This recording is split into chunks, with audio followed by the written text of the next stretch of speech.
So, hello students. டிஎன்பிஎஸ்சியில் நம்ம சொன்ன மாதிரி அறிஞர் அண்ணா 8th யூனிட்ல ஸ்டார்ட் பண்ணி அதில் ஃபர்ஸ்ட் இனிஷியலாக அறிஞர் அண்ணா பற்றி நம்ம எடுத்து பார்த்துக்கிட்டு இருக்கோம். ஓகே ஃபைன், பார்ப்போம். நம்ம நேற்று வரைக்கும் இன்ட்ரோடக்ஷன் ஏர்லி லைஃப், அதுக்கப்புறம் பார்த்தீங்கன்னா எப்படி பாலிடிக்ஸில் என்ட்ரி ஆகிறது வரைக்கும் நம்ம பார்த்தோம். பாலிடிக்ஸில் 1935 என்ட்ரி வந்ததுலாம் அதுல ஒரே ஒரு பாயிண்ட் என்ன மிஸ் ஆகுது அப்படின்னா, ராஜாமணி அம்மாள் அவருடைய சிஸ்டர் அப்படின்னு நம்ம பார்த்திருந்தோம். ஒரு கட்டத்துல அவங்களுடைய ஹஸ்பண்ட் இறந்ததுக்கு அப்புறம் ராஜாமணி அம்மாள் அண்ணாதுரையினுடைய வீட்டுல வந்து அவங்களுடைய வீட்டு வேலைகளை பார்க்க ஆரம்பிப்பாங்க. அவங்களுக்கு 4 ஆண் குழந்தைகள் இருப்பாங்க. அண்ணாவுக்கும் அந்த அவருடைய மனைவி ராணிக்குமே குழந்தைகள் இல்லாததுனால தன்னுடைய அக்காவினுடைய குழந்தைகளையே தத்தெடுத்து இவர் வளர்ப்பாரு. இதுதான் ஏர்லி லைஃப்ல அந்த நான் மிஸ் பண்ண ஒரு பாயிண்ட். இதுக்கப்புறம் பாத்தீங்க அப்படின்னா 1944 இப்ப நீதி கட்சியில ஜாயின் பண்ணி 1942 திராவிட நாடு பத்திரிகை தொடங்கி அதுக்கப்புறம் 1944 இதுல வந்து சேலம் கான்ஃபரன்ஸ்ல என்ன நடக்குது, நேம் சேஞ்ச் பண்றதா பார்த்தோம் இல்லையா. சோ 1944 வந்து 16th conference of justice party, 16வது மாநாடு. ஓகேவா, ஜஸ்டிஸ் பார்ட்டி நீதி கட்சியினுடைய 16வது மாநாட்டுல ஓகே 16th கான்ஃபரன்ஸ்ல அட் சேலம்ங்கிற இடத்துல ஓகே ஆகஸ்ட் 21ல நடக்கும். ஓகேவா, எஸ். சோ இந்த கான்ஃபரன்ஸ்ல தான் அறிஞர் அண்ணா வந்து நீதி கட்சியினுடைய பெயரை திராவிடர் கழகமா பெயர் மாற்றி முன்மொழிவாரு. அதுக்கு அப்புறத்துல இருந்து அவருடைய செல்ஃப் ரெஸ்பெக்ட் மூவ்மெண்ட்டும் திராவிடர் கழகமும் ஒன்னா மர்ஜ் ஆகி அந்த ரெண்டுமே ஒன்னாவே அதை பத்தி டிபெண்ட் பண்ண ஆரம்பிப்பாங்க. இப்போ என்னதுன்னா இந்த 1944 அப்படிங்கிற இயர்ஸ் வந்து almost near to the independence, Indian independence. இப்போ அதுவும் இல்லாம பெரியாருக்கு ஆல்ரெடி என்ன பிடிக்காதுன்னா காங்கிரஸ் கொள்கைகள் பிடிக்காது. ஏன்னா அவர் வெளியே வந்துட்டாரு. ஏன் அப்படின்னா காங்கிரஸ்ல வந்து பிராமணர்களுடைய டாமினேஷன் அதிகமா இருக்கு, அதுவும் இல்லாம வட இந்தியர்கள் தான் அதிகமா இருந்தாங்க அப்படிங்கிற மாதிரி, ஆரியர்கள் அதிகமா இருக்காங்கன்னு சொல்லி எல்லாருமே ஒரு பெரியாருக்கு ஒரு கணக்கு. அப்போ 1947ல சுதந்திரம் கிடைக்கும் போது ஓகேவா பெரியார் என்ன சொல்றாரு அப்படின்னா, அது வந்து அந்த ஆகஸ்ட் 15ங்கிற சுதந்திர நாளை நம்ம வந்து துக்க நாளை அனுசரிக்கணும்னு பெரியார் சொல்றாரு. ஏன் அப்படின்னா நமக்கு இந்த சுதந்திரம்க்கு நம்ம ஏத்துக்கிட்டோம் அப்படின்னா வட இந்தியர்களுடைய ஆதிக்கம் அதிகமாயிரும், தமிழர்கள் எல்லாமே வட இந்தியர்களுடைய ஆதிக்கத்தின் கீழ் செயல்பட வேண்டியதா போறோம். ஏன்னா அவங்கதான் டாமினன்ஸ் ரோல் வகிச்சாங்க. அவங்க சொல்லி அவங்க டேட்ல கிடைக்கிற ஃப்ரீடம் நமக்கானதா இருக்காது. அப்படி நமக்கானதா இருக்கணும் அப்படின்னா திராவிட நாடு தனியா உருவாக்கப்படணும் அப்படின்னு பெரியார் கொள்கையை முன் வச்சாரு. ஆனா அண்ணா வந்து அதை ஏத்துக்கல. அண்ணா எப்படி பார்த்தாருன்னா அந்த ஃப்ரீடமை எல்லாருக்குமான ஒரு விஷயமா பார்த்தாரு. இந்த இடத்துலதான் முதல்ல இது ஆகுது, ஸ்ப்ரெட் வந்து அக்கர் ஆகுது, 2 பேருக்கும் கான்ட்ரோவர்சிஸ் ஆகுது. பட் ஹவவர் அது ஓரளவுக்கு எல்லாருக்குமே வெளிப்படையா தெரிந்தாலும் உடனடியா அது எஃபெக்ட் ஆயிரல. இதுக்கப்புறம் என்ன நடக்குதுன்னா சுதந்திரம் அடைஞ்சதுக்கு அப்புறமுமே வந்து பெரியார் வந்து எலெக்ஷன்ஸ்ல எல்லாம் நான் கான்ட்ரிபியூஷன் பண்ண மாட்டேன் அப்படிங்கிற கோட்பாட்டுல உறுதியா இருந்ததுனால அண்ணாவுக்கு வந்து அந்த கோட்பாட்டுல ஒரு விருப்பம் குறைவா இருந்துச்சு. பெரியாரை பொறுத்தளவு என்னதுன்னா எலெக்ஷனுக்கு எங்க நம்ம போனோம்னா நம்மளுடைய ஐடியாலஜிஸ் எல்லாத்தையும் நம்ம வந்து மாத்திக்க வேண்டியதா இருக்கும், சகிச்சுக்க வேண்டியதா இருக்கும், காம்ப்ரமைஸ் பண்ணிக்கணும் அப்படின்னு சொல்லி. ஆனா அண்ணாவை பொறுத்தளவு அப்படி கிடையாது. நான் வந்து சோசியல்ல பண்றதை விட லீகலைஸா சில விஷயங்கள் பண்ணணும் அப்படின்னா நான் அரசியல தான் இருக்கணும் அப்படின்னு சொல்லி அறிஞர் அண்ணா நினைச்சாரு.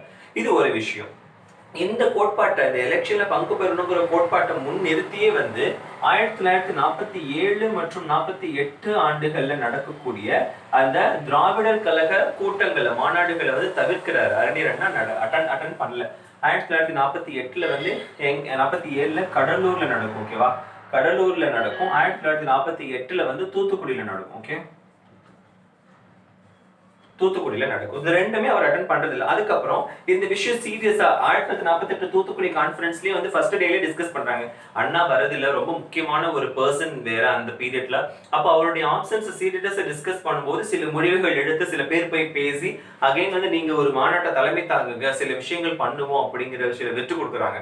ஆனா 1948ல அண்ணாவுக்காகவே வந்து ஓகே அக்டோபர் மாசத்துல பாத்தீங்கன்னா ஸ்பெஷலா ஒரு கான்ஃபரன்ஸ் ஏற்பாடு பண்றாங்க, சிறப்பு மாநாடு. ஆனா அதையுமே அண்ணா வந்து புறக்கணிக்க வேண்டிய சூழல் ஏற்பட்டுறது. ஏன்னா அந்த நியர்பை பீரியட்ல தான் இந்த எலெக்ஷன் சம்பந்தமான இது, அதுக்கப்புறம் இல்லாம வள்ளியம்மை திருமணம் வேற அதை சார்ந்து நடக்கும். ஓகேவா, சாரி மணியம்மை திருமணம். ஓகே, சோ பெரியார் வந்து அதாவது தன்னுடைய தந்தை விட 40 வயது குறைந்த ஒரு பெண்ணை திருமணம் செஞ்சுக்கிறது. அப்ப இந்த கான்ட்ரோவர்ஸ் எல்லாம் அண்ணா வந்து இதுக்கு மேலேயும் இங்க இருக்க முடியாது அப்படின்னு சொல்லி ஒரு பொங்கி எழுந்து கடைசியா 1949ல அவர் டிஎம்கேவை ஃபார்ம் பண்றாரு. இப்போ டிஎம்கே ஃபார்ம் பண்றப்போ அப்போதைய 5 தலைவர்கள் அப்படின்னு சொல்லப்பட்டவங்க யாருன்னா அறிஞர் அண்ணா 1, 2 குடந்தை நீலமேகம் 2, நெடுஞ்செழியன் 3, கே.ஏ. மதியழகன் 4, அதுக்கப்புறம் நடராஜன். ஓகே, இவங்க 5. ஓகேவா? ஸோ இந்த 5 பேருமே வந்து என்ன சொல்றாங்க அப்படின்னா இந்த மாதிரி இவங்க தான் ஐம்பெரும் தலைவர்கள். இவங்கெல்லாம் சேர்ந்து தான் டிஎம்கேவை ஃபார்ம் பண்றாங்க. ஓகே, 1949 எங்க அப்படின்னா நம்மளுடைய ரோஹின்சன் பார்க், ரோஹின்சன் பூங்கால. ஓகே, ஸோ ரோஹின்சன் பூங்கா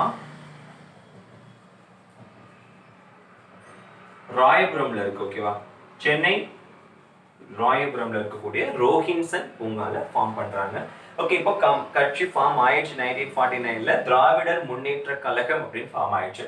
ஃபார்ம் ஆகும்போது இன்னொரு விஷயம் என்னதுன்னா, இந்த ஜஸ்டிஸ் பார்ட்டி நீதி கட்சி வந்து இப்ப திராவிடர் கழகமா மாறி இருந்துச்சு. இதனுடைய முக்கிய உறுப்பினர் யாருன்னா ஈவிகே சம்பத். ஈவிகே சம்பத் யாருன்னா பெரியாருடைய அண்ணன் மகன், அதாவது நெஃப்யூ. ஓகேவா? அண்ணன் மகன். அப்போ அந்த பெரியாருடைய வாரிசா கருதப்பட்ட, நேரடியா குழந்தை கிடையாது, இவர் வாரிசா கருதப்பட்ட ஈவிகே சம்பத் வந்து இவருமே வந்து அறிஞர் அண்ணா கூட சேர்ந்து டிஎம்கே ஃபார்ம் பண்றதுல முக்கிய குறிக்கோளா இருக்கிறாங்க. ஆரம்பத்துல கொஞ்ச காலத்துல வந்து இந்த டிஎம்கேல வந்து அவங்களுக்கு வந்து திராவிட நாடு திராவிட நாடு திராவிட நாடுன்னு அறிஞர் அண்ணாவும் சமரசம் பண்ணிக்காம இருந்தாரு. ஆனா நாளடைவுல அறிஞர் அண்ணாவினுடைய எண்ணங்கள்ல மாற்றங்கள் ஏற்பட ஆரம்பிக்குது. சில சின்ன சின்ன அந்த மாற்றங்களை வச்சு ஈவிகே சம்பத் என்ன பண்றாரு அப்படின்னா கெஸ் பண்றாரு. ஈவிகே சம்பத்தினுடைய ஒரு என்னவா இருக்குன்னா, நீங்க போற போக்க பார்த்தா திராவிட நாடுங்கிற கொள்கையை வந்து ரியாலிஸ்டிக் இல்லாம, உண்மையே இல்லாம வெறும் காத்துல பறக்க விட்டுருவீங்க போல அப்படின்னு ஈவிகே சம்பத் கேட்கும்போது அதுக்கு அறிஞர் அண்ணா பதில் சொல்றாரு அவருடைய கன்சர்னை கேட்டு. பார்ப்பா, அதாவது திராவிட நாடுங்கிற கொள்கை இருக்கட்டும், ஆனா அதுக்கும் முன்னாடி நமக்கு வேண்டியது நம்ம எலெக்ஷன்ஸ்ல ஜெயிக்கணும், மோர் அண்ட் மோர் சீட்ஸ் வாங்கணும், நிறைய சீட்ஸ் வாங்கி மக்களுடைய நம்பிக்கையை முதல்ல வெல்லணும், அதுக்கப்புறம் தான் நம்ம மத்ததை பத்தி யோசிக்கணும்னு சொல்றாரு. ஆனா இதுல வந்து ஈவிகே சம்பத்துக்கு அவ்வளவு தெளிவான ஒரு விளக்கமா போதுமானதா படல. அவருக்கு மனக்குறை இருந்துகிட்டே இருக்குது, எப்படா பொங்கி எழலான் இருந்துட்டே இருக்காரு. ஸோ கான்ட்ரவர்சிஸ் அதிகமாகுது. இன்னொரு முக்கியமான விஷயம் என்னதுன்னா, ஈவிகே சம்பத்துக்கு வந்து அறிஞர் அண்ணா நம்ம சொல்லலாம் சினி ஃபீல்ட வந்து பாலிடிக்ஸ்ல கொண்டு வர்றது. அப்ப சினி ஃபீல்டு பாலிடிக்ஸ்ல கொண்டு வரது ஈவிகே சம்பத்துக்கு சுத்தமா பிடிக்கல. இதனால ஒரு பிரச்சனை வரப்ப அறிஞர் அண்ணா கொஞ்சம் வார்த்தையை விட்டுறாரு.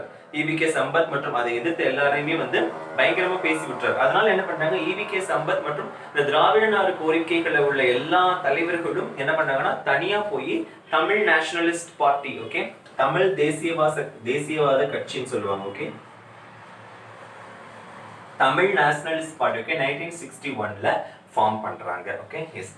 ஸோ இது வந்து இவங்க ஈவிகே சம்பத் டிஎம்கேல இணைஞ்சது பிரிஞ்சதனுடைய வரலாறு. ஓகே, இதுக்கப்புறம்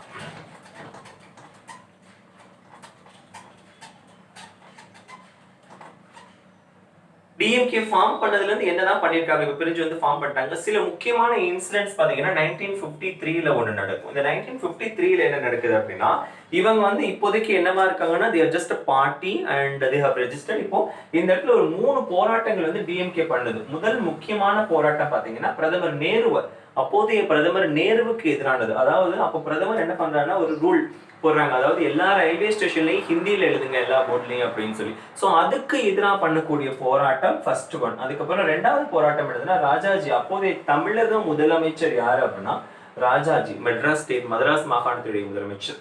அப்போ இந்த ராஜாஜி வந்து குலக்கல்வி முறை கொண்டு வருவார், அந்த வர்ணாசிரம இதை ஃபாலோ பண்ணி குலக்கல்வி முறை கொண்டு வருது.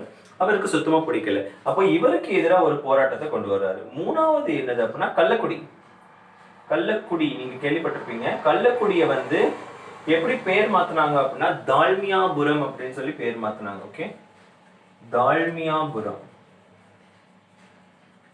தால்மியா அப்படிங்கிறது யாருடைய பேர்னா ராமகிருஷ்ண தால்மியா அப்படிங்கிற ஒரு மிஷினரியோடைய பேர். ஓகே, மத குருவுடைய பேர்.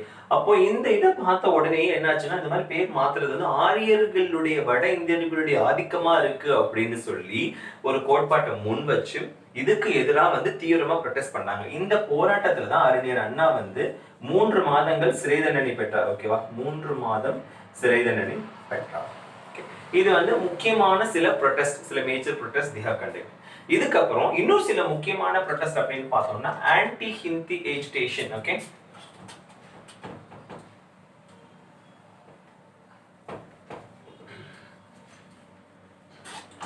ஹிந்தி எதிர்ப்பு போராட்டம். ஃபர்ஸ்ட் ஹிந்தி எதிர்ப்பு வந்து ஓகேவா சும்மா ஓரலா நடக்கிறது. ஓகேவா, ஹிந்தி எதிர்ப்பு 1928ல. இது நம்ம பெருசா சொல்ல மாட்டோம், இது சும்மா தெரிஞ்சுக்கங்க அவ்வளவுதான். இது வந்து என்னதுன்னா இந்த நேரு அறிக்கை அப்படின்னு சொல்லி ஒன்று பாஸ் பண்ணுவாங்க. மோதிலால் நேரு தலைமையில ஒரு கமிட்டி ஃபார்ம் பண்ணி ஒரு மினி கான்ஸ்டிடியூஷனை டெரைவ் பண்ணி ரிலீஸ் பண்ணுவாங்க. அதில் என்ன சொல்லியிருப்பாங்கன்னா ஹிந்தியை வந்து அபிஷியல் லாங்குவேஜா நம்ம எடுத்துக்கணும் அப்படின்னு சொல்லி ஒரு பாயிண்ட் சொல்லி இருந்திருப்பாங்க. அதுக்கு எதிராக தமிழகம் மற்றும் தென்னிந்தியா முழுவதும் பயங்கர போராட்டம் நடந்து, அது ஒரு சின்ன லெவல்ல ஒரு போராட்டம் நடந்து பெரிய எதிர்ப்பை தெரிவிப்பாங்க. ஓகேவா, இது ஒன் டைம். செகண்ட் வந்து 1937-38 பீரியட்ல.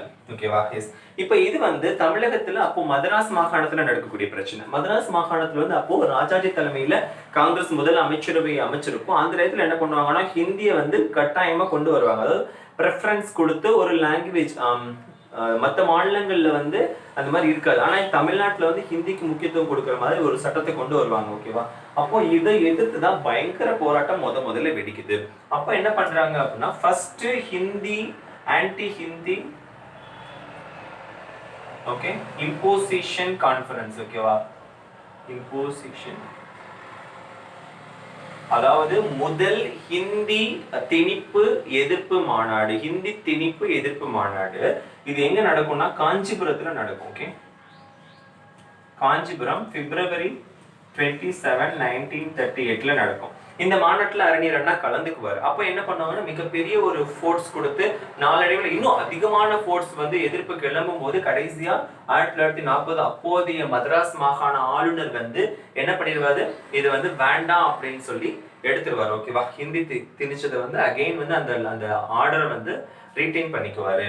ஏன் 1940ல ஆளுநர் பண்றாருன்னா 1937ல வந்த ராஜாஜி 39லயே ரிசைன் பண்ணிடுவாங்க. அப்ப 40ல இந்த ஆர்டர் வந்து ரிலீஸ் பண்றது. அப்போ குடியரசுத் தலைவர் ஆட்சி இருக்கும். ஓகேவா, அப்போ யாரு ரிலீஸ் பண்ணுவாங்க அப்படின்னா அந்த ஆர்டர் வந்து ரிட்டைன் பண்றது யாரு அப்படின்னா அப்போதைய மதராஸ் மாகாண ஆளுநர். இதை பத்தி டீடைலா நம்ம அச்சீவ்மெண்ட்ஸ்ல நம்ம பார்ப்போம். Okay, S.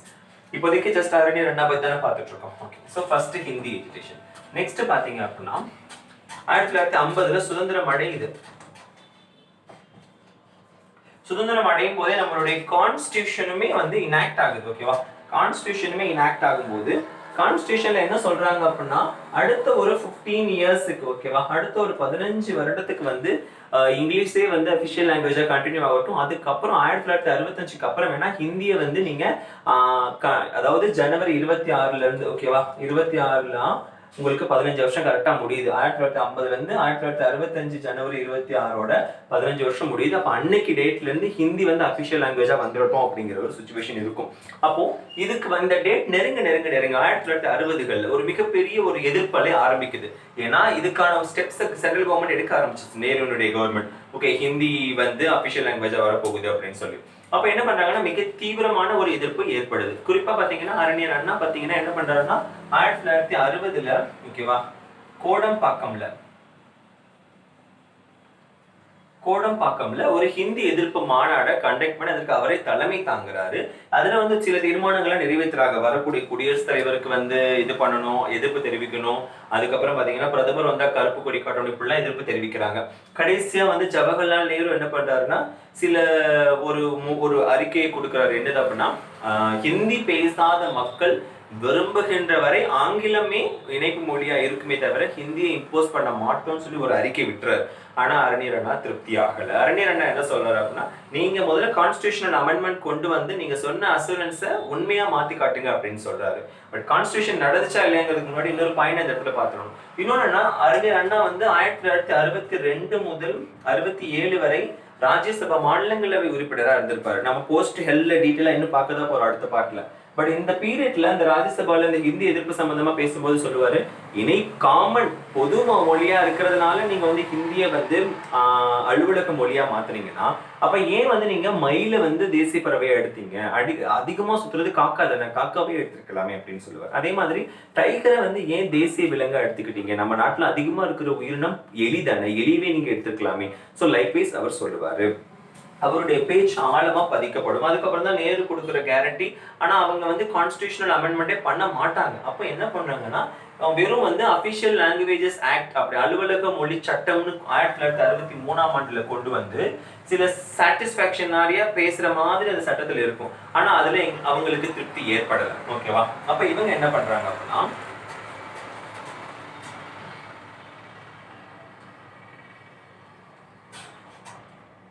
1963ல அந்த அபிஷியல் லாங்குவேஜஸ் ஆக்ட் வருது. அதுவுமே திருப்தி இல்லை. அப்போ உடனே 1965 இப்ப நெருங்க போகுது. எப்படி இருந்தாலும் இவங்க வேற ஏதோ வழி யோசிப்பாங்க, இது நிரந்தரமா ஒரு தீர்வு காணணும்னு சொல்லி அறிஞர் என்ன பண்றாரு, 26 ஜான் 1965 துக்க நாள், okay, day of mourning, okay, துக்க நாளா அனுசரிக்கணும் அப்படின்னு சொல்லி ஒரு டிசிஷன் எடுக்கிறாரு.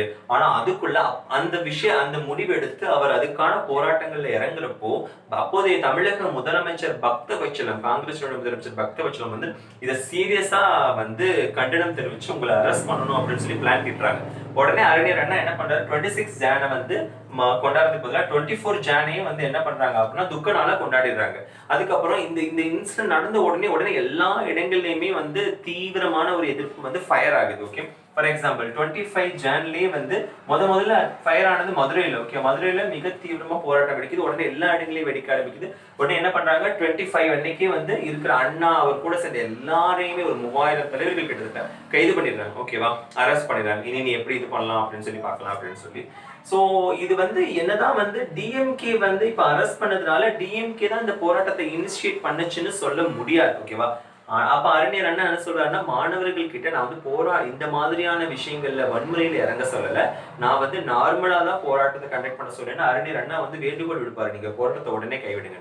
ஆனா இங்க யாருமே கைவிட மாட்டாங்க. குறிப்பா அந்த டிஎம்கே இருக்கக்கூடிய கருணாநிதி போன்ற தலைவர்கள் என்ன பண்ணுவாங்கன்னா, அவங்களுடைய தலைமையில எல்லாரையும் கூட்டிக்கிட்டு போராட்டத்தை அதிகப்படுத்துவாங்க. அப்ப என்னதான் வந்து டிஎம்கே வந்து நேரடியா இன்ஃப்ளூயன்ஸ் பண்ணி இந்த போராட்டத்தை தூண்டி விடலைன்னாலும் அந்த கவர்மெண்ட் வந்து டிஎம்கே மேலதான் பழி போட்டு அவங்கள ஜெயில அடிச்சது. இதுவே வந்து டிஎம்கேக்கு ஒரு மிகப்பெரிய எழுச்சியா கொடுத்து 1967 இவங்க ஆட்சி பிடிக்கக்கூடிய அளவுக்கு அந்த எதிர்ப்பு வளர்ந்தது அப்படின்னா அது மிகையாகாது.